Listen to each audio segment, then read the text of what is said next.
These are the houses. This is her house on South Durham Street. They lived in both houses at different times. South Durham Street, 217 and 219, South Durham. This is Bond Street, where she also lived at one time. This is the whiskey house that she began listening to the Victrola at the whiskey house, the music of Louis Armstrong and Bessie Smith, who she admired. It's called They All Played the Royal Theater. And this is Cab Calloway, who's from Baltimore, Ethel Ennis, Chick Webb in the background, great drummer, Chick Webb, who ruled the Savoy Ballroom in New York. He helped pave the way for Billie to go to New York. So did Cab. So did everybody else who left Baltimore and blazed a trail in New York. They all encouraged each other. There was an announcer in Baltimore. His name was Chuck Richards. I don't know if anybody here remembers him, but Chuck Richards was at the Apollo Theater when Billie Holiday made her debut and had to push her out on stage because she was so nervous. So, you know, there's a whole legend around that.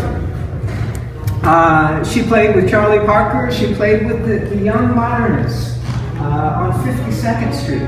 52nd Street was this legendary entertainment street in New York. A lot like Pennsylvania Avenue, but just one block. But it was so packed, and you can see it. You can see it right here. It was so packed with clubs and everybody playing that Billie might be at one of the clubs.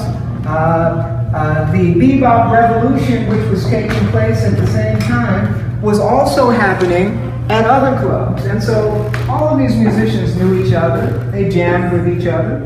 And so because she represented the older school, people like Miles Davis and Dizzy Gillespie admired her. They admired her stand. They admired the way that she sang. She inspired many, many, many artists. They looked up to her like, oh my God, this is Billie Holiday.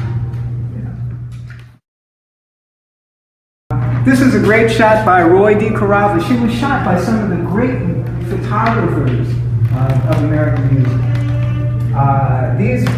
These photographers specialized in filming musicians.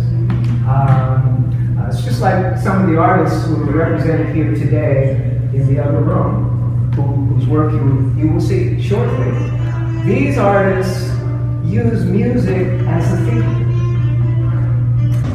Some of the most memorable Billie Holiday recordings were made with sidemen from Count Basie's band. Whenever they were in New York, all together, she had her choice of some of the top musicians in the field. But Lester Young and Billie Holiday had a real musical thing going. She came back to Baltimore often. She was friends with people here for life. So when she came back, if you saw her performing at the Royal Theater, you might see her later hanging out in a club with her friends. Casually, but they were her friends. They were her lifelong friends.